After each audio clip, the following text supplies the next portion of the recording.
Hello, everyone, and welcome to episode 6 of the Everlast podcast, where we're going to be covering sessions 12 and 13 of our Everlast adventures. So, as always, I am your host, Dane. I am the character Yuki Mistletoe in the party of Everlast Eos. And as always, we are joined by the creator of Everlast, Kyle. So, hello, Kyle.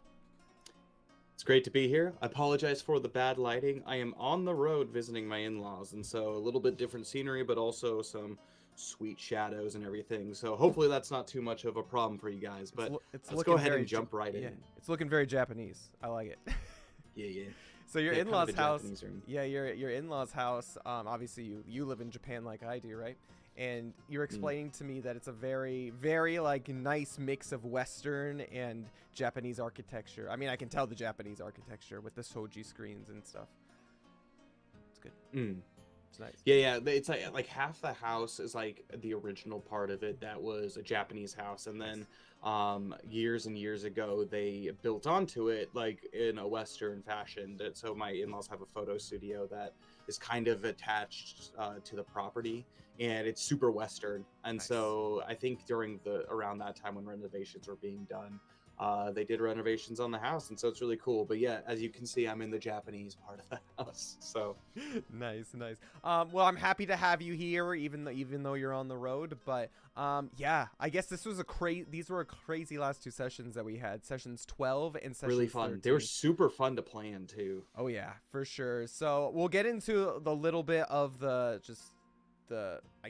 long and skinny of these last two sessions really quick. But however, we do have a disclaimer to share with you all. So Kyle, if you want to talk about that. Absolutely. So at Fantasy Forge Studios and Kyle LaFont own all of the rights and copyrights to everything that you see from, video, from sound, audio, game mechanics, all the intellectual properties and whatnot that are involved in the creation of this game. It is not a game that is currently out to the public yet, and we want to be able to share it with you before the official launch. So don't take it and claim that as your own and attempt to sell it or do any of those kinds of stuff, since we own it. However, for those of you who want to use it for your own personal use, for, I don't know, some D&D homebrews, that kind of stuff, before basically the official release of this game, feel free to do so. It is a world that we want to be able to share with you, for you guys to explore and to have lots of fun. Yeah, and I mean, it is a fun world to be able to delve in. There's a lot of lore behind it. Kyle's done such a great job of being able to create such a wonderful world. And speaking of this wonderful world, we have a lot of wonderful and terrifying things to talk about in these last two sessions that we just encountered. So I guess without further ado, let's just get right into it. Kyle, do you want to give a quick little recap of what happened? Like, not that much happened in these last two sessions, but the things that happened were incredibly important. So you just want to give a quick little overview? Yeah, so essentially these past two sessions were the closing of the story for this first chapter in this adventure that Everlast Eos is currently in. And so starting with session 12, they had just entered the boss room, the final boss room of their dungeon on the Aishin Island. It's the Jungle Keep. And so previously they had made their way through, cutting down all these generals to be able to get a key, to be able to make their way up to stop the sorcerer, Amios, the sorcerer of Lilothy, and or Amos, according to Zil. And where they began was literally right at the beginning of that combat, where they were confronted with basically 6 cultists and an entire room which looked like there was some kind of ritual that was being done. And in each of the corners of the room and spread throughout, there were these sconces that were putting off this void and energy that basically didn't allow anybody to pass. So not only did the party have to figure out how to turn those off so they can get to the very top where Amios was performing a ritual, but they also had to fight through a bunch of baddies as well. And so, briefly, that's what happened in session 12. And then in session 13, spoilers if you haven't watched, go watch those. But in session 13, they were able to defeat Amios and made their way back to Takai Town, where they started their holiday phase. And I believe Oh man, I believe this is technically the second holiday phase that Eklos Eos have had during the streamed portion of this, Yeah, that we but started. this We was like really, started at the holiday phase. So that was the very first thing we did. I yeah. think session 0 and session 1. Oh, So that's really exciting then. So I guess technically they have completed one chapter, and I guess 13 episodes later, a chapter has been completed. So yay! great, good pacing, very good pacing. Yeah, so they made their way back, did some holiday phase stuff, and then also they did the very first official diplomacy. There was like an unofficial one that happened previously, Mhm. but this was the very first official diplomacy that Ecclesias had, and it was basically like a courtroom drama. It was Yeah. really nice. So yeah, absolutely. Why don't we go ahead and jump in if you have any Yeah. questions about session 12? Of course. So session 12, I have so many questions about session 12, but I'll try to keep it brief. I'll try to just hit some of the main points. I had a great time during session 12. Not only was it just like an entire session just straight combat, but we had no clue what to expect going into it. Again, it's the first big baddie. And it was by far the most difficult battle I think we've encountered in this entire, even when it was D&D, when we were playing it as a D&D campaign. I think this has been the most difficult one just because of all the different mechanics that were incorporated. And the one that I think left the biggest imprint on my mind and Yuki's mind as a character, I would say, was entering the room itself and just seeing all the dead corpses of the enemies that we had slain in the forest or Aishin Island forest fortress, jungle fortress, just strewn about the room. So that was terrifying. That was creepy. Was there an actual point to that? Like, why were all of the bodies in the boss room in the end? So this is something that players will notice as they're making their way through the dungeon. So there's a number of ways that you could attempt to complete the dungeon. You can attempt to do stealth, and I know Eklos Eos, they did a little bit of stealth, trying to blend in and whatnot. You could also go guns and blazing. One of the things that Eklos Eos had in their advantage is technically this is supposed to be a level 1, level 2 dungeon. I obviously upped the scale, the difficulty, and whether it combats, that kind of stuff, to be able to make it applicable to their level. But this dungeon should be scary. But in Eklos Eos's case, still the enemies were pretty low level. And this happens whether you're playing kind of the enhanced level version or the traditional one.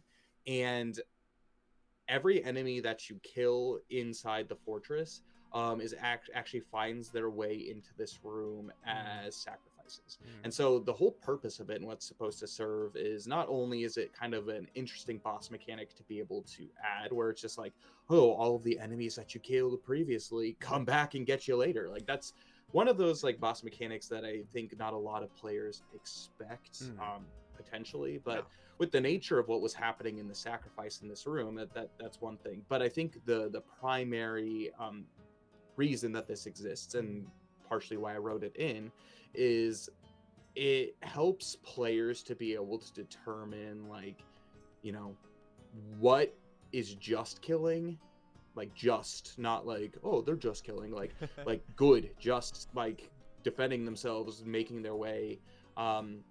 Who's redeemable, who's not, the party can decide that, but essentially it doesn't matter how many bandits they kill, how many cultists they kill.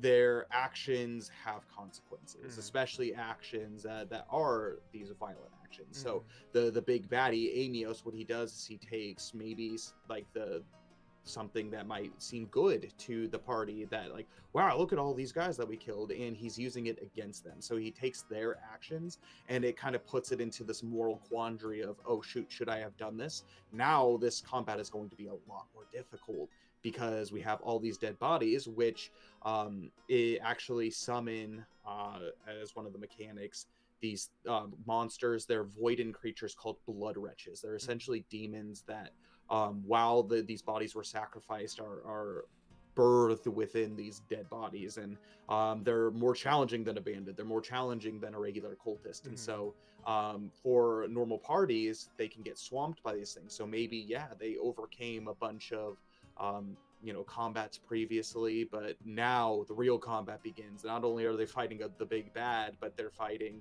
a bunch of enhanced creatures to come that they have to deal with Mm. while they're dealing with other mechanics in the boss room as well. So it's kind of chaos. It's kind of the point. It's supposed to instill like this sense of chaos. Mm. Well, I mean, it definitely did. It was a creepy vibe. I know, especially too, initially going into the room, the party had gone in and they saw just the two cultists sitting down in the middle, and then all the orbs and stuff, or the red glowing sconces on the sides and whatnot. And I know initially Luxalia had gone to like check them out, but there were so many things to look at when you got into the room. Not only the corpses, not only the dead bodies, but just like there's so many different mechanics that we had to feel our way through. And we didn't realize this until the end of the battle, but it actually kind of was on a timer, like this battle. Like we only had so many turns to really be able to do this. Otherwise, things would drastically get more difficult. But before we get into that, I do want to make a quick comment on the morality session or thing of it, of this past of session 12 itself. Partially when it comes to the murder hobosm. I know we talked about it before, but one of the things I dislike so much about D&D or games like D&D is the fact that players don't really seem to have a sense of morality. Not a lot of them. A lot of them can be that way, but I oftentimes adventures a lot of the times aren't heroes. No. Where in Everlast, they're heroes. That's how you're supposed to write your character, is as a hero. Well, I mean, especially too, I know with like the fates checks that we had to do, we had to make multiple of them. I know in this specific boss encounter, maybe we'll talk about those a little bit later on, but it really makes it hit home, and it really makes it feel more real to me. When you're actually having to deal with these moral quandaries, it makes you really think about the actions that you previously did. And you know what? It'll make me think going forward through my character's eyes of maybe questioning about just going in guns a-blazing. Like, honestly, knowing all of this, we probably would have tried to do a better job at the initial bandit camp that we had gone to, maybe trying to save some more of those bandits initially, instead of just killing everyone except for 3 of them. Or even as far as the cultists goes. I mean, I think we did a pretty okay job of doing it. Again, Luxalia started a pretty crazy battle with them, but there's probably some people we could have spared along the way too. So just making us think. Specifically the bandits though, because that's where I think the biggest moral quandary really happens. I mean, some of these cultists in Everlast are generally evil. Like, they've been swayed to do stuff, or they've lost themselves so much where they've made the decisions to make themselves seemingly unredeemable. Where essentially where these bandits came in were basically just hired guns, essentially. And they were taken advantage of. Basically, they were there for the sole purpose of, we have a job to do because our bellies are being fed and we're provided safety. Exactly. And by doing so, however, like by killing specifically the bandits, I know in that first room where they were fighting Sinzirak, there were 2 bandits that were part of that outside of Salic that the party killed. But there were also a number of bandits that, existed there that, at the very end, maybe there would have been more bandits to be able to fight off and maybe to bring back to Takai Town later, as opposed to killing them and making them part of a boss mechanic later on. Well, I'll tell you. Saving the ones that we did, I'm happy we saved the ones that we did. And actually, I'm excited to talk about that in session 13. Because again, we're really going to be talking a lot about those bandits in particular, because the whole story was a Phoenix Wright style trial of those bandits that ended up surviving. Objection, exactly. Yeah. But I guess, yeah, it really makes you think about your decisions moving forward. And again, I think that's great because it helps not only the player themselves grow, but it helps your character grow too, and hopefully find the hero deep within yourself. Especially since this is intended to be like a level 2 campaign, right? So it's right. You're already going hard at like the moral quandaries that you're running into. So I think it really helps build that that status that you're not here to murder people, you're here to be a hero ultimately. So Mhm. It was just something very interesting to notice. But again, I commented on the fact that there's so many aspects to this room, and there were so many things we had to do.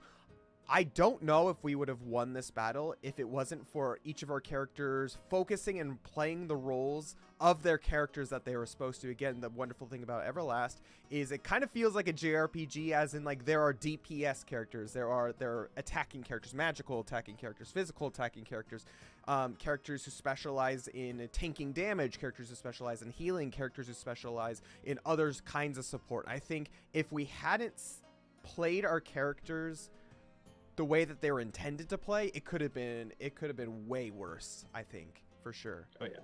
And actually, I was very proud of Eclosios, because one of the things that I know Dane and I have been talking about, but talking to some of the players throughout, is having the characters learn how to play their role. And I honestly genuinely feel like this is the first battle where everybody played their role. I agree. I think it was kind of easy, like for Belbin and for Yuki.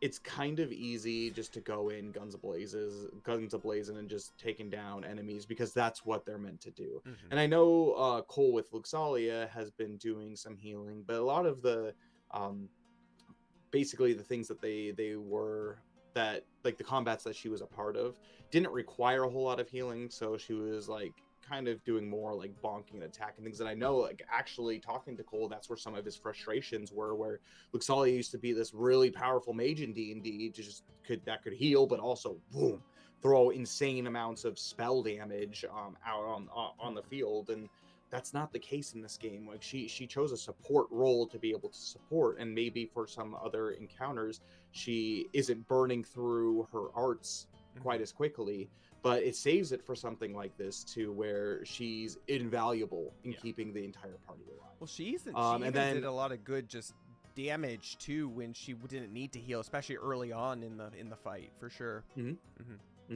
Yeah, absolutely.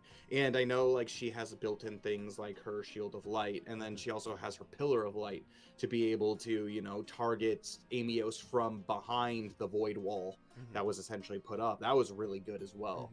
And also with Zill, one of the things I was super impressed and super happy with him was using his arts, you know, very well.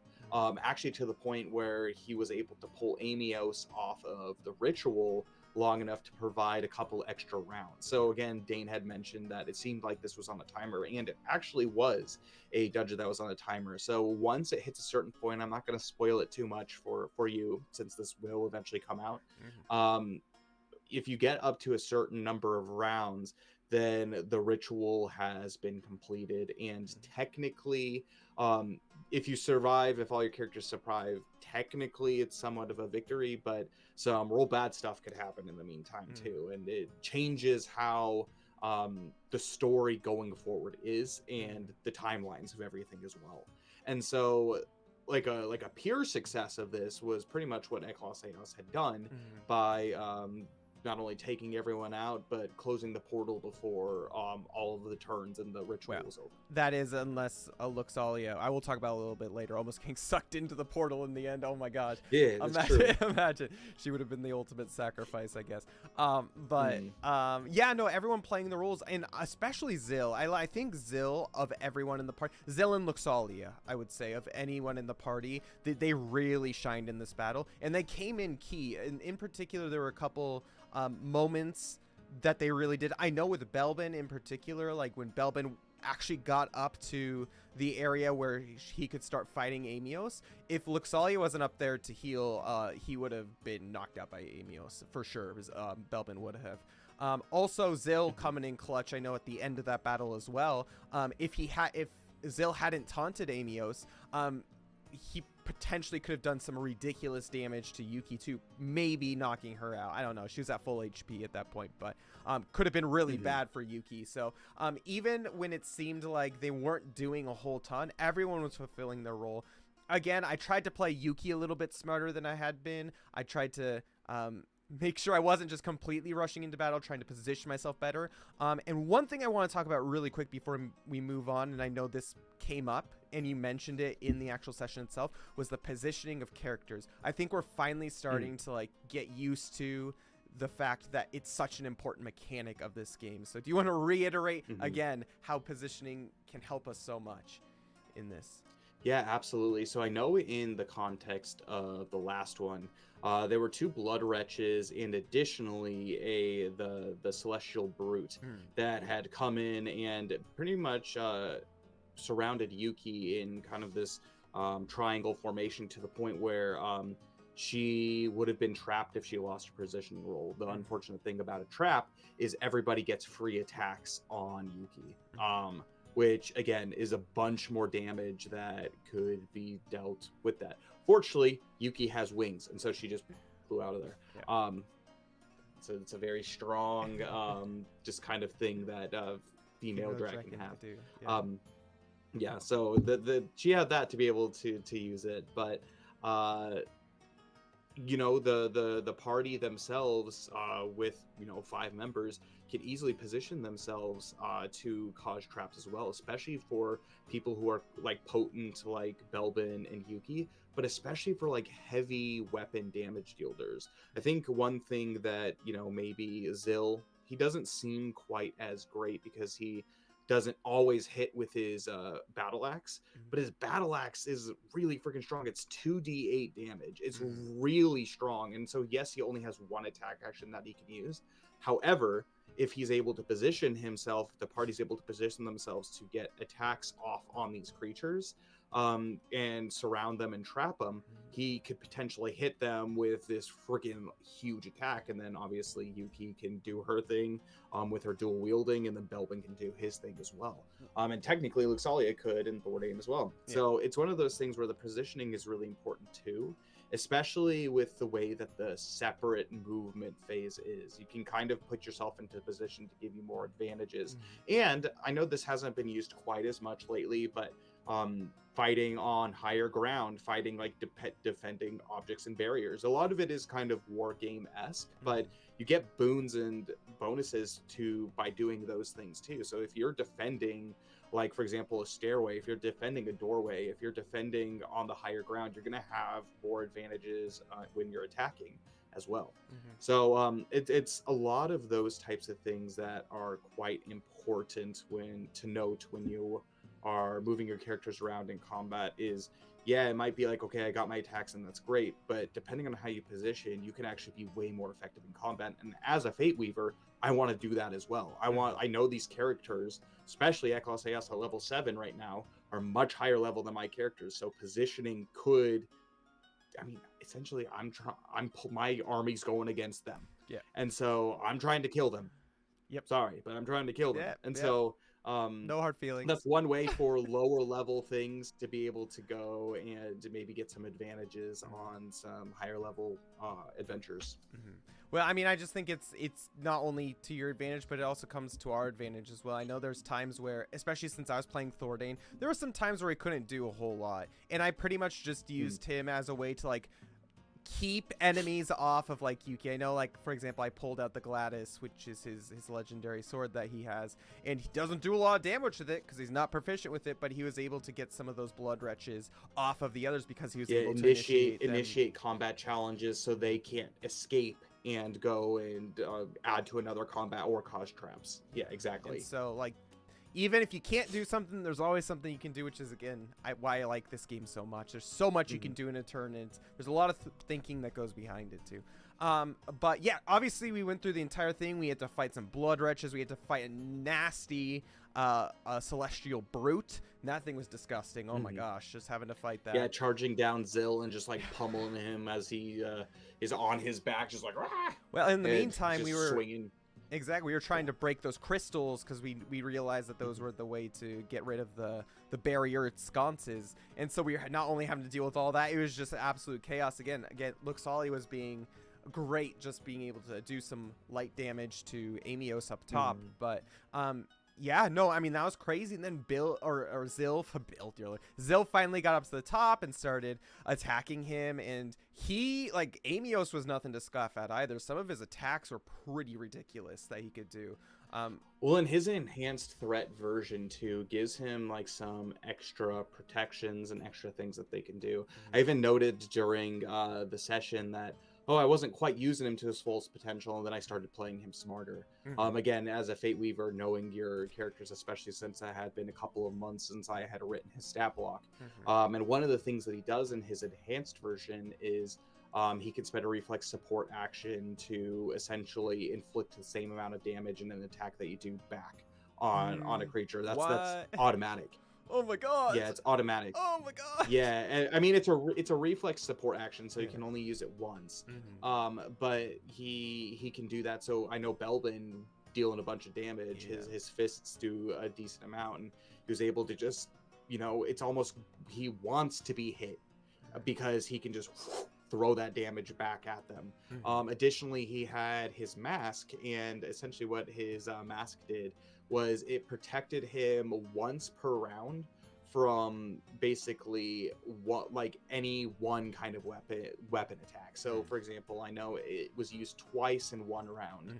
where like it protected him, so he became immune to damage once from Belbin's punches, and then he became immune to damage once from Yuki's swords. Also, Thordane's And so, bow. but then, Thordane like, for shot example, him, the other and punches could have hit. yeah, Thordane shot him too, and it did Yeah, no Thordane's damage. bow Yeah. as well. Mm-hmm. Yeah. So it's actually really tough, and that's why, again, having attackers is nice. And yes, it doesn't necessarily exist for like this is an enhanced thing as part of this combat, where it's good to have attackers that have multiple attacks, because he could potentially just block.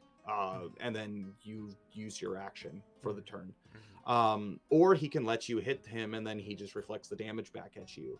But one actually really good thing that Luxalia was really doing was targeting him with arts. And so I know a lot of low-level parties don't have a ton of arts to be able to use, especially attacking arts to be able to use, but being able to target him behind a wall. And again, he is much weaker in the earlier iterations of like level 1, level 2 dungeons, so he has a little far fewer things that he can do. But yeah, just in general, targeting with arts, that was a good way to get around his, or whacking in return, or he can't block non-weapon attacks with his mask. And so it was also a way for him to be able to not just get flashed down in one turn by Yuki or Belbin. Yeah, true. He actually had some survival to him as well. Because we can do that. I know Yuki, what'd she do? She did like 74 damage in one turn to that Celestial Brute. She could be kind of gross sometimes, I feel. Yeah, she can. And I wanted people to note that I think when people have an idea of like what a cultist is this dude in a robe that's very squishy but throws a bunch of spells out. I really wanted to not make Amios that. Yes, he's a normal person, but he has enhanced powers from the void. However, he's someone who, when confronted, thrives in hand-to-hand combat and has defense. Yes, he doesn't have the highest defense value in the world, but he has all kinds of things at his arsenal to be able to help him survive. Yeah, I mean, I agree with that. And I know we ended up defeating him, right? And we talked a little bit about that. By the way, quick question. Is Belbin going to be able to use that mask? Or is that just, now that it's gone, he can't use it? You don't have to spoil it if you don't want to. But I think it'd be so cool to have Belbin I will say this. It's up to what you guys do with it. Okay. So I know you guys were talking at the end of the session, like, oh, you can send it back to Mounted hang on it the up. wall. You absolutely can go send it back to the house in Helix and hang it up. But there's also things that you can do, for example, during holiday actions, visiting certain places, that you can actually have people look into it. One of the actions that I know Luxalia did was using the research action to figure out what's going on with the history of Takai Town and Taishan Island, and Yuki as well, to be able to determine like what is like the art of my sword. And successfully she was able to determine that. And so you can potentially attempt to do the same thing with the mask as well, and if you're unable to do so, maybe seek someone out that allows them to be able to do so. There's lots of opportunity during especially holiday phases to where there's a lot of things that are shrouded in mystery. You can use your intelligence to try to figure out like what's going on with certain artifacts, certain objects. Well, I just think it'd be really cool for him because it's a creepy looking mask, and I think it would fit Belbin perfectly. And it could be really nice for him if he was able to use those. Anyways, that all aside, that was just an aside that I was thinking of that could be pretty cool. But the consequences after the battle itself. So I know that once we defeated it, we weren't out of it just yet. The portal itself started closing and sucking everyone in. Oh my gosh. I mean, we are having to do fates rolls the entire time. We were having to do all kinds of stuff. I know Luxalia just got wrecked. She rolled a nat 1 on getting sucked in. Luckily, again, we have a nice Fate Weaver, and he was able to No, save her. as I mentioned, it had everything to do with her. It had everything to do with her positioning. So part of the reason that I wrote the room and the layout that it is and designed it that way is if someone is getting sucked in, because there's basically a moment there where everybody just gets sucked in because the ritual itself has been broken and the portal is closing. And as the portal begins to close, the gravitational pull from it begins to pull everybody harder and harder. And so obviously Luxalia had the natural one, and if she was right in front of the portal when that happened, she would have flown right in. There was nothing I could have done about that.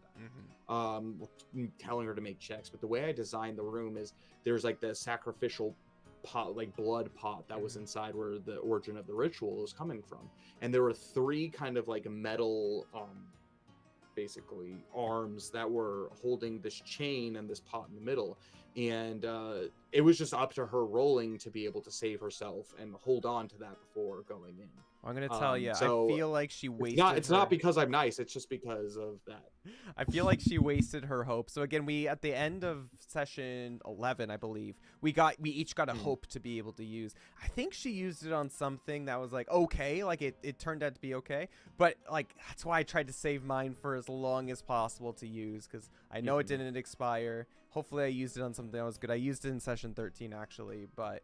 She had used hers already, and so like that's one of those things where it's like you're getting sucked into the void. It's nice to be able to use those extra little things that you have. But yeah, Amios in the portal, like it's crazy. And again, I think things turned out okay. No one got sucked in. I know we were able to keep the blood pot and stuff. Thordane with a little bit of his science, thinking about that, dipping his arrow into the blood, for science. But we were able to keep everything from flying into the portal. I don't remember if this was mentioned too, though. So Thordane, in his sciencing, he dipped the blood in and actually shot the body of Amios, dead body of Amios. And I know it was kind of hinted at, like as the body was being sucked in. I was trying to make that very clear that now this body is tainted with the sacrifice, and so. Whatever the consequence of, again, I'm not going to spoil it, of letting the sacrifice go into the portal, whatever the consequence of that was, Amios was tainted with it. So if his body would have gotten sucked into that, then it's as if the blood pot got sucked in. Hey, sometimes science doesn't always win out, I'll tell you. True. But true that. Luckily, and the one thing I have to say is it's a good thing the party mostly was able to get up around that area, so you had many opportunities and many hands to be able to hold on to certain I know Zill and Yuki were able to stop the body from going in. Thordane stopped the sacrificial blood from going in. The pot from going in. And it ended up being okay, I think. Also, I know that all of us did pretty well as far as like getting through it emotionally and without Vice being added on. I know Belbin was struggling a little bit towards the end of that. I do want to talk, if we have time at the end of the podcast today, talk a little bit about Belbin in his holiday phase and the action that he took, because I think that's so important for him as a character and just for the story itself. I wish we could have had Connor on here to talk about that a little bit, but I mean, you're the Fate Weaver, so I'm sure you have as much insight as he does going into it. But the last thing I want to talk about session 12 itself was after we had left the boss room and everything was all said and done, we found a few of the bandits still alive, including the man. What is his name? Not Krothos. Krothos is the Draken, although he was still Krovault. Yes, Krovault, the man. He was the first bandit that Thordane actually saved. He was bleeding out, right? And so Thordane actually saved him with one of his support skills, again using his support to be able to help people. So unlike D&D, in order to get someone from the unconscious state to a stable state, you have to have specific things. You can't just heal them up, right? So Thordane, that's one of you can't use a potion on them. You can't use healing herbs. You can't use just like, for example, Luxalia, she's got the Manning mending art, and mending art. words. And what's really great about Luxalia is because she's also a light mage and she's unlocked mass healing, she can do burst heals against players in a certain radius.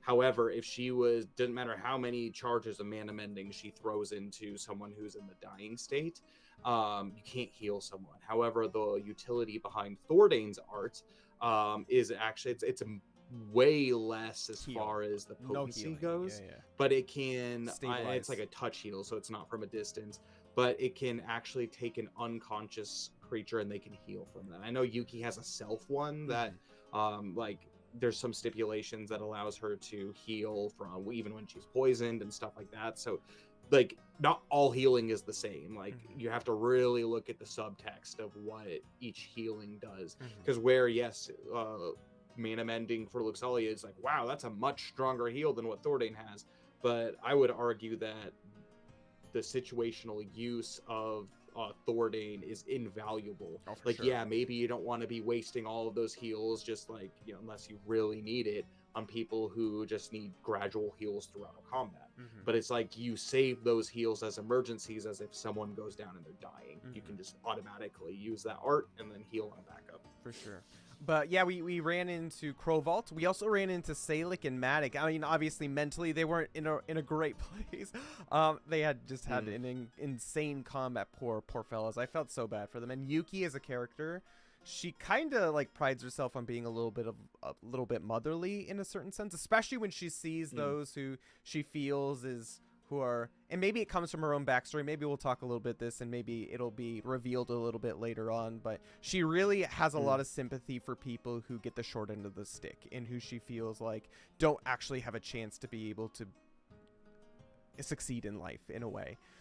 So she really feels for like especially Salic, and so it did her heart good to see that he was still alive. And obviously we found Krothos, the Draken prisoner from Flomberge, the city on the island, in the actual room with the altar where he fought Sinzirak. And then we also found Duluth, and he wasn't doing too well either. He was impaled with a sword, but ultimately we found them all. Is there anything specifically about those particular encounters, Kyle, that you found to be significant at all, aside from just like our friends are alive and they're not dead? Yeah, so and also it's kind of based on the number of turns that you allow to pass while you are up dealing with it, and also just the amount of bandits and stuff that you have. For example, I know the party had 6 like additional bandits, like unnamed bandits that were there. Unfortunately 4 of them did die, and so there were 2 of them that survived. But the fewer bandits, so for example, if the party goes around just killing everybody, there's not going to be enough to be inspired, and thus there's a higher chance for the named ones like Salic, Crowvault, and Matic to actually die. Duluth as well. And so, yeah, it's not all like they're automatically written into being, you know, saved, surviving. Yeah. So it's kind of based on how the party wishes to play that as well. But one of the things that's actually was really important about a lot of those encounters specifically was for story progression.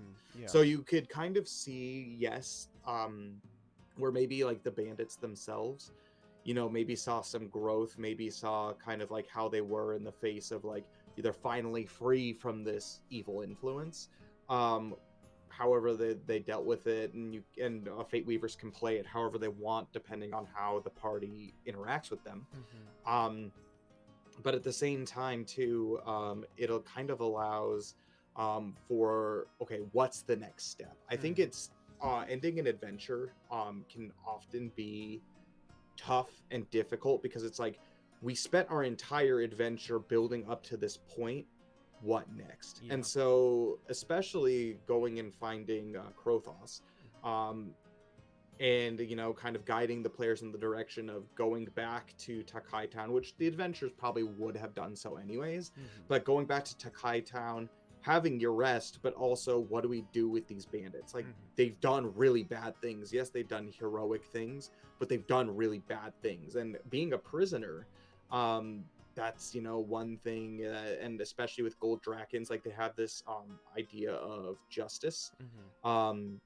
people need to seek justice for the actions that they've done. Mm-hmm. And that's really showed through in that, so you could kind of get to know who Krothos was a little bit more, and what gold Draken, what they value potentially for some other things. Yeah. Hint coming up soon.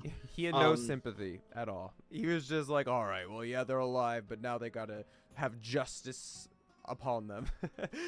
And so I know the female characters, Yuki and Luxalia, were a little bit more sympathetic towards the bandits. I do think Zill came in clutch a little bit later on, which is crazy to me because, again, I don't see Zill to be a very influential kind of person, although I think his influence stat is pretty good. But yeah, his influence is pretty he's high. a young, naive He's got like boy. no charm. He's not very charming, but he's quite influential. Yeah. But yeah, I think it definitely leads to the story progression, and especially when it comes to the bandits, like their whole purpose was bringing these people with the dead eyes to the fortress itself. And so I think the last thing I want to talk about while we're still focusing on the fortress before we move on to session 13 is the dead eyes, and what was the purpose? Was the whole sole purpose for that sacrifice just to get the amount of bodies to be able to sacrifice to the void? Like, what is, first of all, what is this dead eyes? Do we ever get to find out, or did we find out? And if so, or if not, what were the purpose of actually bringing the bandits bringing the people to the fortress itself? So the Deadeyes, we'll go with that first. The Deadeyes is something that is a theme throughout the entire, basically, campaign. This Aishan Island campaign, and without spoiling too much, it is a glance at the effects of Lolathi. So essentially, Amios was the sorcerer who was serving a demonic presence named Lolathi, and his sign and the way that he is able to interact with the world is through Deadeyes.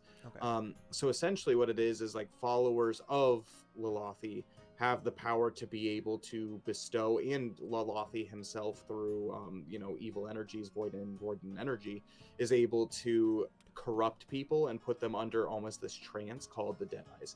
And so while the Deadeyes themselves don't necessarily mean that someone is evil, but it does mean that they are under the sway, because people with Deadeyes don't necessarily act violently in any way, but they act just kind of almost zombie-ish and very easily swayed and persuaded to do things. And so where maybe someone with Deadeyes is there, like, and they might not be much harm, but if coerced to do something, they will do that thing without a second thought. And so that was an easy way for the bandits to be able to, kind of take them and send them without much fight or anything like that. And so they were able to just march them willingly to the Jungle Keep. And obviously they were used for sacrifices, as Krothos has mentioned. There were many of them that were taken out from the dungeon itself and taken up and sacrificed. And essentially the sacrifice was the blood to... so sacrifice was a twofold thing. One, the blood to be able to offer as the sacrifice through the portal, and then the other one was to keep the ritual protection of the crystals in the middle of the summoning circle a thing. So they need blood in order to fuel that. And so it's just kind of what happened. And no matter what, and a little bit of a spoiler, but no matter at what point, Amios is going to have his sacrifices by the time, like the needed sacrifices by the time the party makes their way up. And so like that doesn't include the extra bodies and the extra characters that were fought. Essentially those are used as vessels for extra enemies. Gotcha. Quick question. I know I was just thinking about this, but a few sessions ago when we were about to take on the last of the vice generals in order to get to Amios, I know when we opened the room in the sewer, both Thordane and then Luxalia actually were taken over by the Deadeyes, and both of them actually heard a voice. Was that the voice of Amios, or was that the voice of Lolathi in their minds? So the voice that they were actually hearing was the voice of the Void Seer. Oh, okay. That in the was room. Inside the room. Okay, I was just wondering because you're saying that that Lolathi is the one who gave him the Deadeyes, and they happened to get the Deadeyes, and I know they heard a voice. But gotcha. Well, like it's through the power and the powers of the followers. Okay. And so specifically with the Void Seer, she has a connection to the Void. and is able to has like kind of like an aura that like falls off, and one would argue that she's the most deadly of Amios's followers. um because of that, because of her connection to the void, and she can literally like pull creatures from the void and make them present. Yeah. Basically as a necromancer, like a summoner of the dead. So yeah. Okay, I was just wondering that. Just all that aside, I was just thinking about that. Like, have we experienced Lil'Aothi already? But I guess a little bit. You've experienced Dead Eyes. Definitely, you've experienced Dead Eyes. And I would actually say it was very appropriate that when Belbin went into his madness was almost exactly the effects of the Dead Lil'Aothi. Eyes, Again, fate acting in a funny way. That he was able to roll randomly on the table. And so he was practically under the effects of the Dead Eyes because of his state of vice. Gotcha. So. I also really liked, I mean, we'll hopefully we can talk about it a little bit more when we actually do talk about Belbin and getting rid of his vice during the holiday session or holiday section. But Belbin himself, or Connor himself, I think really role-played Belbin really well in terms of that, which I really am happy about that. So Connor, and it's so funny because he really role-played him in like the new kind of mindset but he also role-played him in a very Belbin fashion. I mean, Connor, I don't think he's an actor in any way, but he does a really good job knowing his character really well. Really and playing him very true to Belbin. And I love that. It's great. Anyway, so we did all that. We saved the bandits. We saved the fortress. Yay, there was much rejoicing. But Krothos had mentioned that the bandits have to go on trial. So I know when we were taking them back, it took a little bit of coercing for Duluth and his bandits to actually make them go back. And so what was that? What was that decision in Duluth that he was like, okay, we do need to go and repay our sins that we had committed to the people of Aishan Island? What was it? Something that one of our characters had said to him, or was it just like by virtue of him going through that crazy experience itself? It has everything to do with the moral quandaries of their entire situation. And that's why like it's good to like early on for Fate Weavers that are playing Duluth, it's good to early on, once he's saved from the troll and brought back and everything, he might be the only one that's left living after all of that. The party might not take mercy or pity on the group of bandits, or Duluth potentially could die in that case too. But either way, whatever state you find them, you have to be able to win his trust over somehow. And during those moments, it's important for Duluth. He's a broken man. He's someone who has been abandoned and is now this new almost father figure and has responsibility for all these people. And especially when faced with the reality of what his bandits, what his new family are going through, he's going to break down some of maybe those selfish barriers that he has. And, by the end of everything, this idea of like turning away from crime, but it also has a little bit to do with how the players interact with him as well. Players could interact with him very much how Krothos was, where it's like all about justice. Like at the end of this, you're going to see justice. That might not rub Duluth the right way. Yes, it still might lead to like, okay, I'm going anyways because of all that I've gone through. I don't want to lead this life of crime anymore because it only leads to greater sins and greater evils. You kind of work your way down into it's like the idea of murder hoboism. It's like maybe you start to steal from people. Oh great, as now that you've started stealing from people, it's like, oh, this person's weak. You start stealing bigger things. You maybe might kill someone in order not to get caught, and it's kind of this perpetual cycle. And so Duluth's at this point leading these bandits where he realizes that he's the one responsible for putting all of his friends, all of his family at risk. And so even though Ecclesiastes as a party slew a bunch of his people, he's still has enough of his humanity left to be like, I can't do anything about that now. What am I going to do to save the people that I'm with going forward?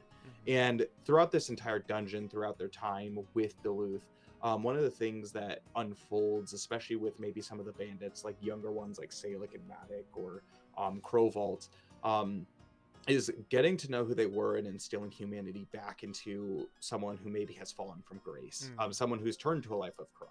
Yeah. And at the end of the day, the lesson to be learned is, yes, I've done these bad things, and just because I did things heroically, it doesn't mean that my previous actions don't still exist. I mean, it's the nature of sin and what it is. So in the Catholic faith, one of the things that you can do is go to confession. And what confession does is it basically wipes your slate clean. You are no longer morally held accountable for the things that you've done.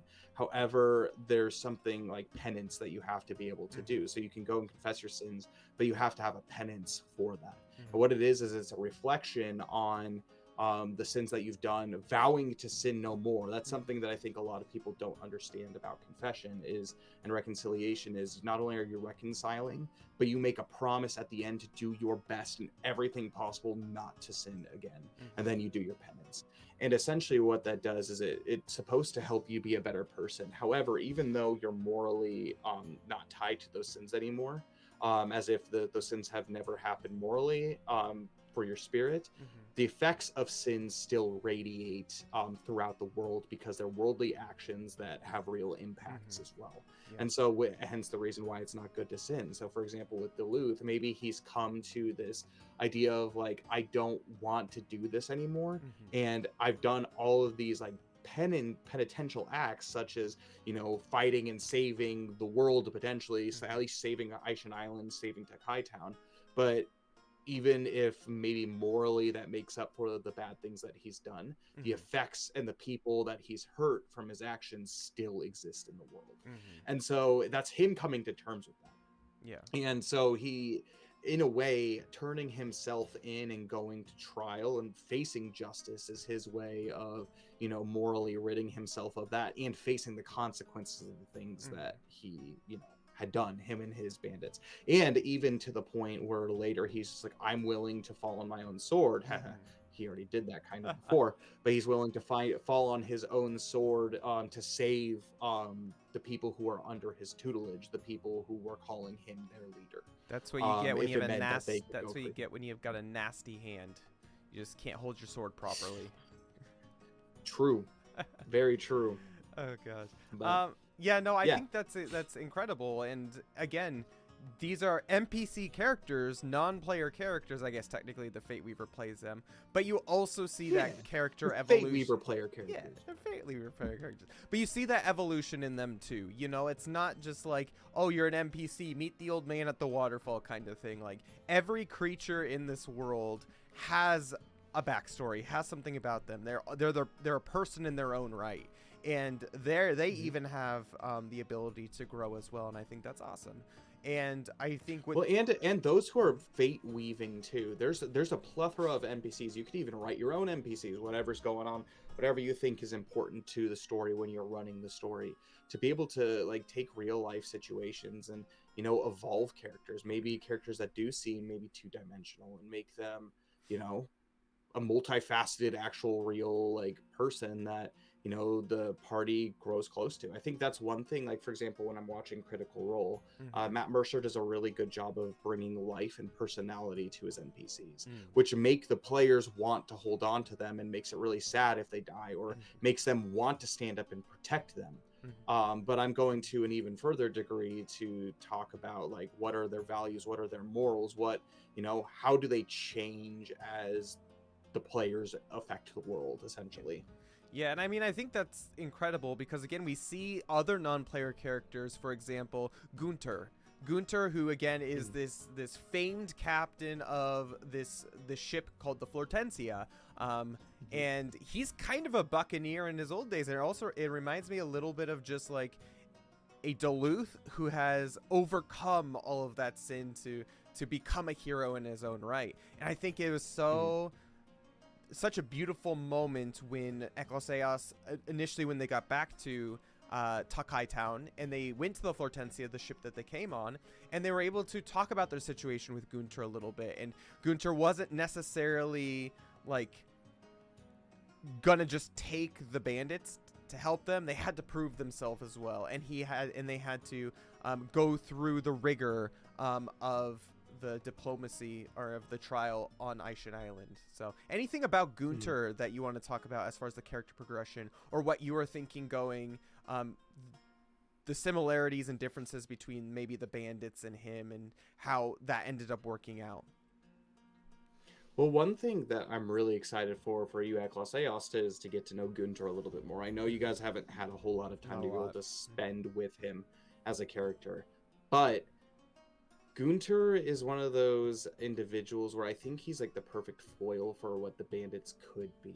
And I think you mentioned this and talked about this a little bit, but the majority of those bandits that were taken were all sailors in previous lives, or at least have some experience on that. And while Gunter, yes, never was like a criminal, he also gives people chances, and that's something that he mentions, that a lot of his crew are actually like ex-cons that, you know, have been reformed, and that as a leader, he himself gives them purpose through their work and gives them purpose through, you know, what Gunter believes in, which is essentially ridding the seas of evil. He's basically like a war hero that does his thing kind of for justice kind of dude, but he's also a very real person too, and he shows a lot of mercy, but understands the laws of where he is, and, you know, fits within that. He does a good job of assimilation in that way. But with the bandits themselves, yeah, he doesn't just take pity on people and, you know, offer them jobs just because. Like, his thing is like, are you going to be useful to me? If you're going to be useful to me, then great, welcome aboard. And obviously Eklos Eos have proven themselves many a time to Gunter, hence the reason the relationship is so good. Sea And Witch. so it'll be interesting going forward to see what Sea Witch. Yeah, but it'll be interesting to see what Eklos Eos does, and the bandits themselves, what they choose to do. Because obviously at the end of the last diplomacy that they had in the trial, technically the bandits got off scot-free. I mean, that's what the final judgment was. And so they can go work with Gunter, but they could also do whatever the heck they want. So it kind of just depends on the direction that maybe Eklos Eos want to push them in. You know, some might really, really be well and benefit under, you know, someone like Gunter. You know, they might grow themselves to be war heroes. They might grow themselves to be, you know, these virtuous sailors that came from a life of crime. So yeah, it's one of those things where I'm really excited for the party to, and everybody watching, to kind of experience Gunter and how he works, because he's quite different from the majority of the NPCs and adventurers that Eklos Eos has encountered up until this point. He's very much a free kind of wild spirit, but very much rooted in justice as well. Kind of very similar to Krothos. Yeah, oh, for sure. And yeah, it's also interesting seeing how Duluth itself, like, he seems to be the kind of guy who, like, you need to have trust earned to be able to get his trust, I guess, you know. Duluth, it took a little while for us to be able to gain his trust, but he seemed to instantly, like, respect and see. Well, you also killed the, like, 2/3 of his people, so. True, but even at the same time, like, he seemed initially, like, first and foremost, just, like, he didn't even have to prove himself, or, like, Gunter didn't even have to prove himself at all. Like greatness recognizes greatness, I like to think. And so, yeah, so for sure. And I mean, definitely he seemed to be like, yeah, it'd be great to be able to give everyone a new life with Gunter. But the first thing that needed to happen, again, as Gunter said, justice needed to be done and a trial needed to be had. And so I guess let's get into the trial of the bandits on Aishin Island. So do you want to give a brief description about diplomacy itself? And then we can talk a little bit about, like, the difference using the 3 judges. I know there's a lot of different implementations. Like, I know each person's diplomacy, when you talk to them, they like certain things and they appreciate certain things. Oh no, it got all messed up. It's fine. It's all good. But they appreciate certain things. So because of that, what do you think, like, about diplomacy? Please tell me a little bit about it. Yes. By the way, sorry guys for formatting and all that kind of stuff. It's so Vorpal boards run off of Wi-Fi. Yeah. And the room that I'm at is literally the furthest away from the Wi-Fi, so I think it just cut off, and some of the, at least as far as I know, the stream's still going, or the recordings. It's still going. I just need to reformat it. Sorry guys, give me a second. You can keep talking though as I get it reformatted. Mm-hmm. Yes, absolutely. So diplomacy. So one of the things about diplomacy that I think is so important is not only does it give the charisma stat like a lot of use, but it's the way for the players in themselves to be able to have an impact on the societies that they're in. So diplomacy can look like many different things. In this case, it was a trial. So it was a trial for Duluth, and Eklas Eos was their representative, their speakers, speaking on behalf of the bandits and Duluth's party. And in other cases, it could be maybe the party is just seeking shelter. And they're maybe in this like wilderness place that they're trying to, find a place to be able to sleep from the night because the road is full of dangers. It could be they're trying to, connect maybe two different societies to each other and help build relationships between them, almost as kind of like you know like advocates for free trade, like that kind of stuff. So there's all kinds of things, and it contributes to how Eklos Eos, outside of just combat and killing monsters and being adventurers and slaying heroes, like how they can actually make an impact and bring societies closer together, to be able to work together against the evil. And so the way that it works is every single race and every single culture, they have preconceived notions based on historical events that allow them to have certain thoughts on other individual cultures and other individual races. And so the way that begins is based on who is talking. For example, I know there were technically four of the members of Eklos Eos that spoke up during the trial. And so they have like an initial score, essentially. And what that score is anywhere from -4 all the way up to +4. And so if they have a +4, they automatically start with 4 points in their favor. And again, in the case of this trial, they have a number of checks that they need to make. So the very first check is an introduction check, and essentially what that is it's a charisma survival check. I think I made it a charm check in this, but so I kind of messed it up, but it's a charisma survival check.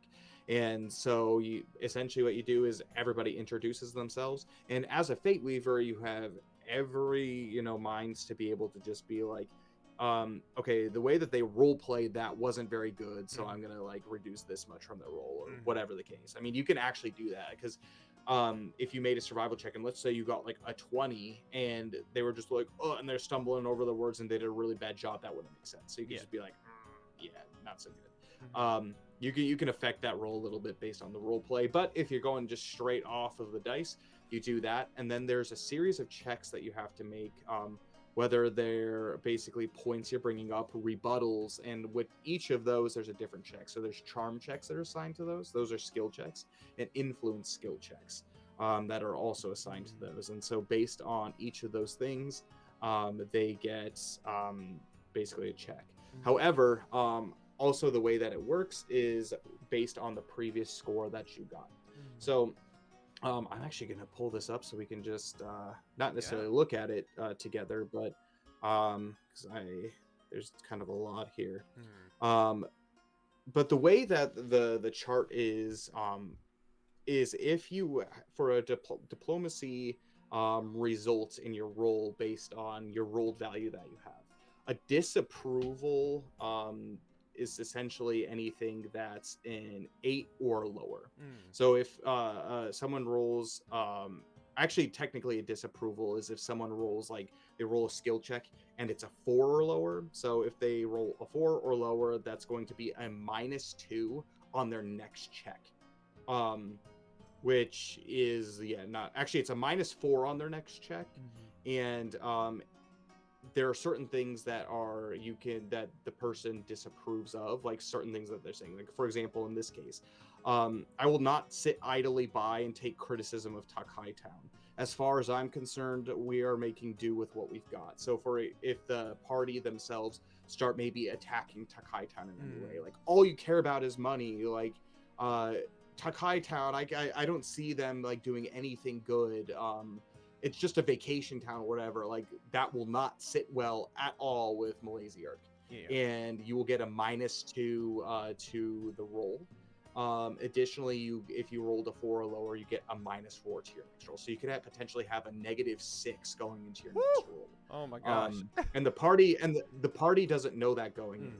But essentially that's the case. If you an unsatisfactory roll, and again these are for the skill checks, are if you roll between a 5 or a 7, and if again any of the below things that they think are unsatisfactory happens. Actually, this did happen once. I know the one where that got mentioned was justice. In my mind, the only justice that will be served for those harmed are paid their fair share, including reputation damage done to Takai Town. Yeah. And that was something that was brought up. And Duluth and Company, basically they were trying to appeal to like, well, I only did what I did because we needed coin and that kind of stuff, and that's how it got brought up. And so like the justice is like, don't give me that. Like the only way that you're going to serve justice is if you pay every coin that you swindled from them. And so that was actually a -1 to the roll. But if the party rolled a 5 to 7, then it's -2 to their next roll. So again, if you actually roll a disapproval roll, let's just say on like your very first check, that could be really bad because your next roll is at -4. And so yeah, like the worse like rolls that you do, the harder it is to come back from the bad rolls. However, if you have a really good roll and a really good result, you get additions. So like, and then the next kind of group is the neutral result. And what that is it's a +0 to your next roll. And that's between, if you roll between an 8 to a 10. So if you roll any of those, it's kind of just like a neutral like check. All right, that's fine, we understand. And in this case, what Sinzirak is, the coin keeps flowing because the safety of our town's visitors. I value those who can understand that. And so like if they maybe are like, we want to do everything that we can in order to make everything safe, so let's try to work something out. That would be, if any of those are mentioned, you actually get a +1 to your roll, for your next roll essentially, or a +1 to your next roll. So so there's that. And then the next one is the adequate result. These ones are going to be like your second highest check. So it's like, oh yeah, generally I agree with what you're saying. And so it's on a roll of a 11 to a 13. And then on your next roll, you actually get a +1 to your roll because of that. Nice. However, if any of like, for example, their adequate results are mentioned, so you know, for the right price, I'm willing to look the other way. Perhaps we can work out a deal. So like, for example, if Eklas maybe came and was like, hey, we'll pay for their damages, that's fine. We'll pay over our own money in order to set them free, like that's an adequate result. And they're like, yeah, we'll take that into account. And then like there's certain things that can happen, and then there's certain checks that can be made, additional checks, which determines the amount that you can negotiate based on that. Okay. But essentially to that roll they got a +2, and then to the next roll they get a +1. And then a favorable result is anything that's like a 14 or plus just on your check. And then you get a +2 to your next roll by having a 14 plus. Gotcha. And so in every single instance that you guys had on your initiative, you rolled a favorable result of 14 plus. And so you kept getting +2 to the next roll. So it made it more and more difficult with each one to get a lower score. So like, for example, if you did roll an unsatisfactory roll, it could be really difficult. Well, I know Yuki and then rolled a basically nat if any of the like earlier, she rolled a nat 1 during that, but again, she was able to use her hope though, which was nice. So to be able to do so. And so that's another thing. If at any point during your roll, if you rolled a natural 16, not only do you get the next roll at +2, but you get to roll the next roll with hope. And so really? like, if you get natural 16. However, if you get a natural 1, your next roll is made with despair. And so like, yeah, natural ones are not good. So it was good that you were able to use your hope in order to do that. But for example, a favorable result like is, as a vacation town, the reputation of a fun and safe time is of the utmost importance. If you can simply remove the criminals from the vicinity, the town could only benefit. And so that was actually another thing that Eklas was able to get, that Zill had mentioned, and what brought his, the next roll to +2 was the idea that, well, they can just like work on Gunter's ship and like take them away and still pay him back, but we're gonna remove them from the town. So that was something that got brought up that Laziark was like, yeah, I'm totally down for that. So, and then essentially what ends up happening is at the end of all these rolls, all these skill checks, you have closing statements. So like kind of like the last things that you want to say. I know that was a thing that I had mentioned. It's like, do you have any last remarks or anything? And then you roll a survival check, a charm or a charisma survival check for that. And then for each of those results, you basically got a number between so each check after each survival check, you got a basically a number from -2 all the way to +3.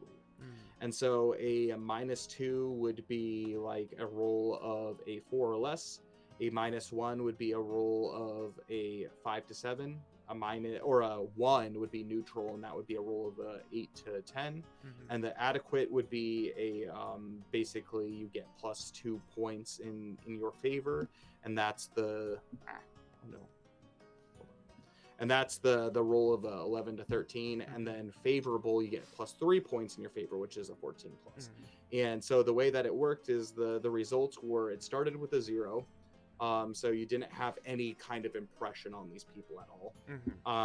But the introductions, you got a 3. The first appeal, you got a 3. The first rebuttal, you got a 3. The second appeal, you got a 3. Basically 3s all the way down. And so the way you can determine if something is successful or not is based on if basically the total result of all those numbers, if it's an 8 or less, it's a failure, just an absolute failure. If it's a 9 to 12, it's uncertain, meaning it's not a failure, but you will not get everything that you're asking for. If the result is a 13 to 16, that's a success. And then it's just basically like you get the basic amount that you ask for, nothing more, nothing less. 17 to 20 is a great success, meaning you gain some extra benefits. Like not only do you get what you ask for, but some extra benefits. And then a 21 plus, that's a flawless. And the maximum that you can possibly get is a 28 total. And so a 21 plus is actually very, very difficult. If you don't mind me asking, if and you then remember, that's like what did that's we what get? they ended up getting. What was our final number? If you guys don't got mind? flawless. Nice. Flawless victory. I like it. Your final number was 24, I think. Okay. Yeah, it was 24. Okay. So you essentially that very first number on the first impressions could actually really make or break you. And I did a kind of breakdown. I spent some time and did a bunch of just potential like averages. So I did a bunch of results based on if you start with a -4, -3, -2, -1, 0, 1, 2, 3, or 4, like your initial impression. And it actually makes a big difference on the overall score. So like, for example, on average, if you start with a -4, the average score that you get, that I got, is a 10.1, which is uncertain. Yeah. If you got a -3, the average score is an 11.5, which is still uncertain. If you got a if you start with a -2, the average score that I got was a 12.7, which is still uncertain. If you got a -1, it's a 12.8, which is still uncertain. If you got a 0, it's a 13.5, which the average was a success, just a normal success. A +1 is a normal success. A +2 is a 14.6, normal success. A +3 is a 15.4, which was a normal success. And then a +4 actually turned out to be a 19.8, which is great success. Great. And so that's the average. So it really helps you. Basically, you're going down, moving between like uncertain to like potentially great success based on like how people previously view you going into the conversation. So like, for example, I'll just take a random look from the table. So someone people who really don't like each other. So that would be Hightower elves really don't like Black Draken, vice versa. They're a -4 on their relationship. So if you're a Black Draken character, and even if you're like the bard of the party, let's say, and you have like, and that was all based on averages of people having a 16 score and 4 influence, 4 charm. So all those results. Oh my lord! Was, and so a 4 and a 4. Yeah. Meaning you guys rolled freaking disgusting. Oh yeah, we really, rolled well. Disgusting. really, really well during that. But let's just say the -4. So like chances are, if you're a bard and you're a black draken and you're trying to talk to a high tower elf, or if you're a high tower elf trying to talk to a black draken, you have a -4 on that, and so your average is going to be uncertain, and so it actually might benefit you. Let's just say, so we'll take that, the high tower elves. Someone who has a really good relationship is the Men of the East. So if you have someone who's in the Men of the East culture, they have a +3 in their relationship with high tower elves. And so that takes that, basically on average bumps them up from a 10.1 to a 15.4. So it might be more worth it, even if they don't have like quite as good a charisma stats. If you have someone that's a Men of the East, they take the charge and figure everything out. So it's important to know, is it common for like each of these races to kind of know, like have a general idea with some of these cultures, like who's favorable to others? So in each character's sheet, and how it's going to be when the game is released, there's actually a relationship chart that is going to be released with it that everyone will have access to. And so like you'll have already your preconceived notions of, this is how I think of them, or like this is how they think of me going into it. So that's something that's part of the diplomacy that you get when purchasing the essentially the player's handbook and the so cool. That's something that everyone have access to, and I still actually need to send out to my players. So Yuki, in this last one, she had a +0, so you didn't really have a relationship with the Men of the South.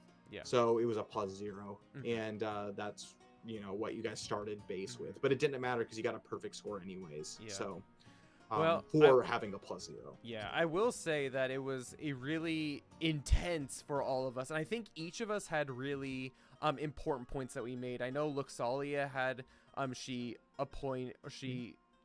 talked about the thing that she talked about. Yuki talked a little bit, she tried to be a little bit more logical minded, and then Zill was talking about like actually putting the bandits to work themselves, like an actual, like I feel like Luxalia and Yuki were like, have mercy on them, whereas Zill was like, well, put them to work kind of thing. So we each worked out, but I think it also maybe worked out. That's just, go ahead, Kyle.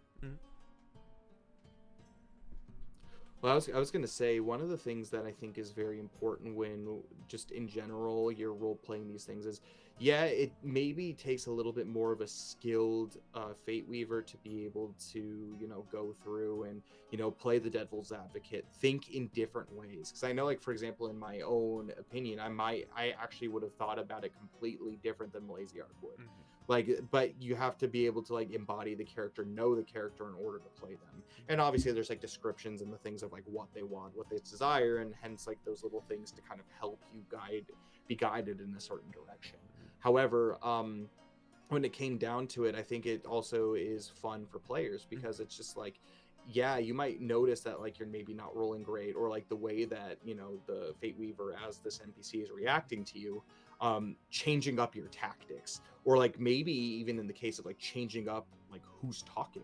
And so in your guys' case, it's like, you are really trying to appeal to this mercy, where it was very clear that Malaziark, all she wanted was financial compensation for the things they were doing. Did it help the party? And for I was just saying, did it help the party with the fact that there were 3 judges themselves? So I know who was it? The Shrine Maiden, the Draken, I don't remember their names, and then Malaziark, the human. So did that actually benefit us, or could that be hurtful in ways? It could be hurtful, but it could benefit. So I know like each of them kind of took turns talking, and most of the diplomacy is going to be based on like the main person, the main individual speaking.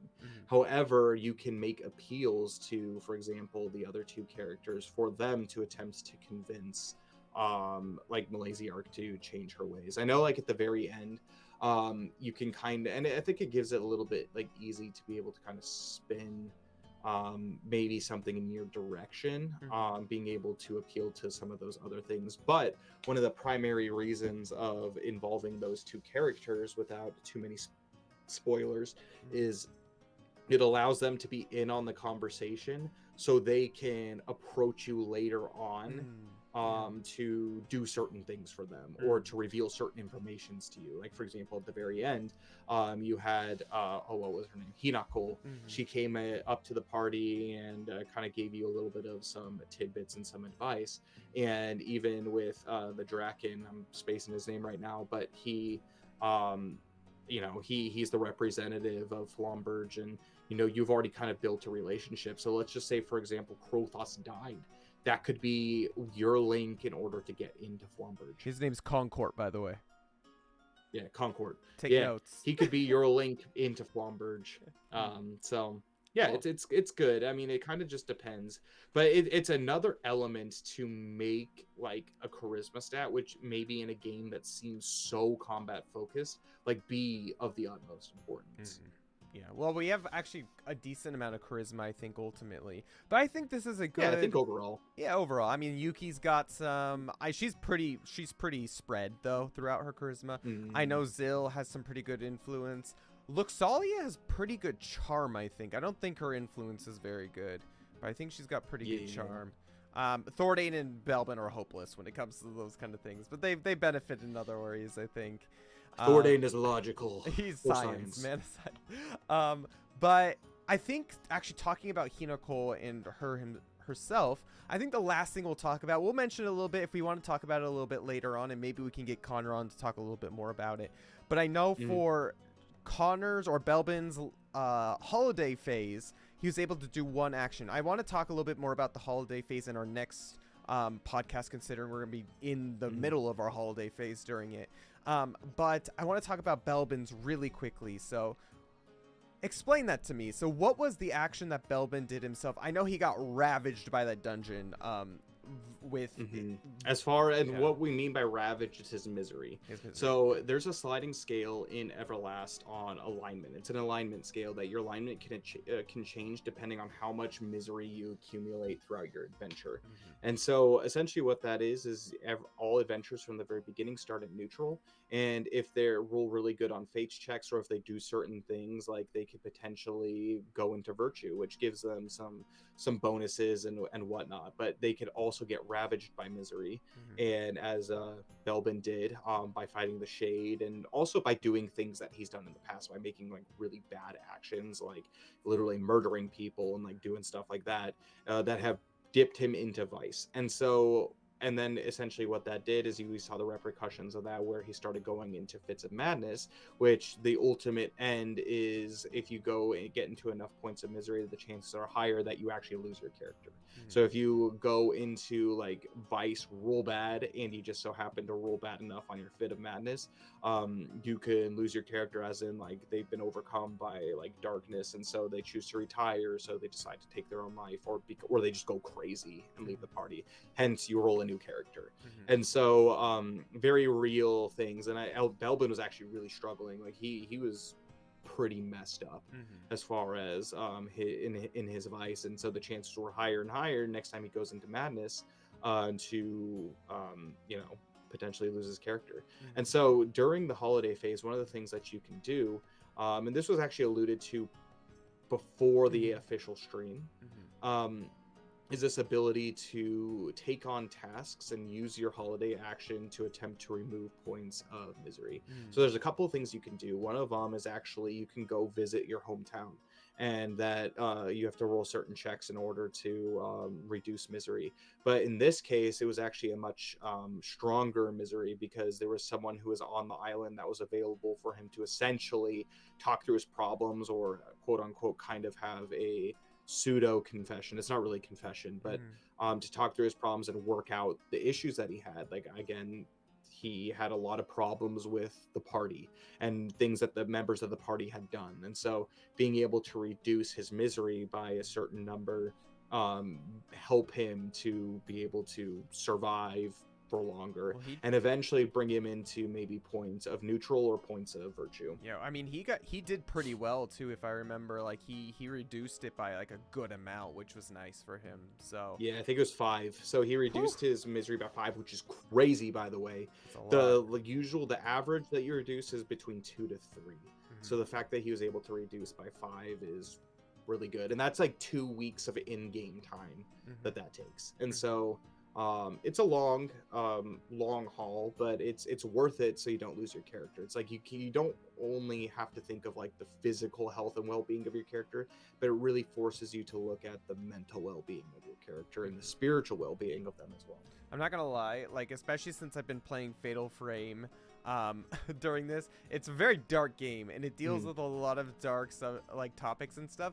It goes through my mind, like the vice and virtue. I'm like, how much vice does this person have? Obviously a lot, because all these people are, you know, dying around me in Fatal Frame by their own accord. So yeah, no, it's a very real thing, especially here in Japan. It's an incredibly real thing that everyone goes through. So I think it's going to be great. And I think it's hopefully helps bring people closer to making the right decisions in their own personal lives too, you know? So yeah, I think it's life simulator. Yeah, it's great. It's great. But I guess the last thing we'll say before we sign out for you guys, the outcome of the trial. So we did get a flawless victory, meaning that everyone or all the bandits were able to just be let free, right? Like that was essentially what it was. As long as they pay back their repercussions over time, meaning they will be working on the Flortensi, which right? was 2000 EC, just total. Between them. So basically they have to find work and they have to work off 2000 AC or EC. However, it also means that they are not banned from the island. So they can come and go from the island as they want. Yep. They could even find jobs on the island. They could decide to maybe go sailing with Gunter and leave, but they have to, between the 6 of them, pay back what is owed. Cool. And that was great. That's awesome for them, because I know very flawless victory, very good. Poor Salic. I felt so bad for him, because that's the thing he feared the most, is just being locked away in a cell. So I felt really happy for him. So hopefully he can get some honest work. I'm excited. I hope he becomes part of Gunter's crew. I guess we'll see what ends up happening with him. But yeah, I mean, it was crazy 2 sessions. We talked a lot about some new mechanics. We talked a lot about just like bosses and life things in this game for sessions 12 and 13. So incredibly important. So Kyle, when is our next session? Do you know off the top of your head? No, but my computer knows. I believe it's November 12th. November 12th on Saturday is going to be our next session, followed by session 14. Session 15 will be on November 19th. Okay, great. And so see you guys then for that. Before we get going, we have a couple quick announcements. So again, come and join us for Halloween. We're going to be finishing up Fatal Frame on Halloween. It's going to be really fun. Hopefully we can finish. We might not finish. We might have to continue into November, but we're going to be streaming on that Monday, which is going to be nice. Also, we're going to be having a community day on Monday too. So feel free to stop by for that. We'll be watching some some Halloween movies that morning of that Monday. So come join us for that. It's bound to be a great time.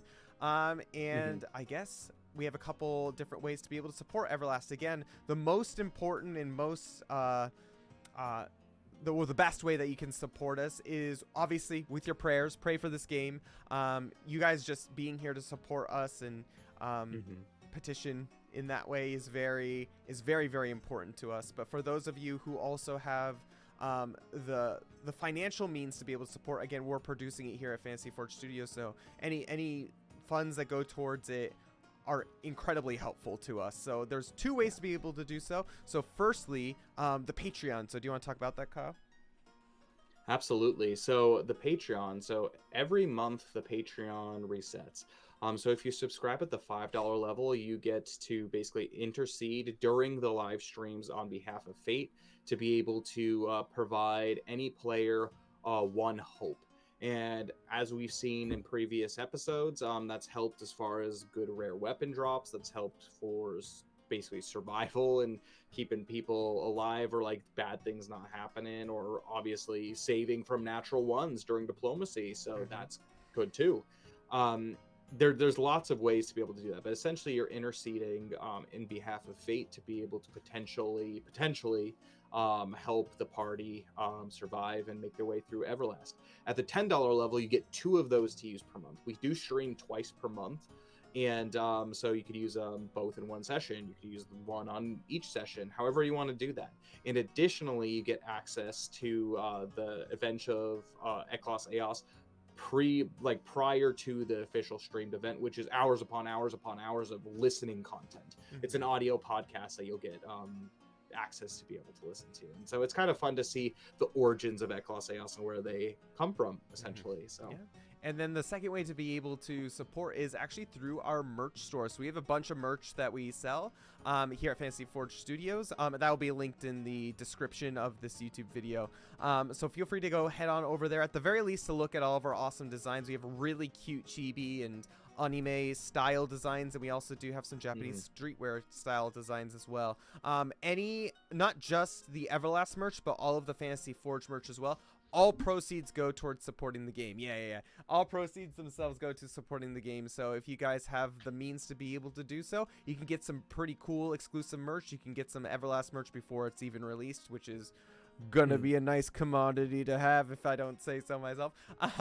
But you're not only supporting the game, but you're gonna look freaking sweet as well in the meantime. So and we got other stuff too, not just clothing accessories. We got like desk mats to be able to use, mouse pads. We got notebooks for your own D&D or Everlast sessions that you want to play with, and just a bunch of really cool stuff surrounding the characters and Everlast themselves. So please consider if you haven't. And without that, Kyle, I think that's it. Any last words before we head out? May Omnia guide each and every one of you. All right, thank y'all for joining us, everyone, and see you on November 12th. All right, bye.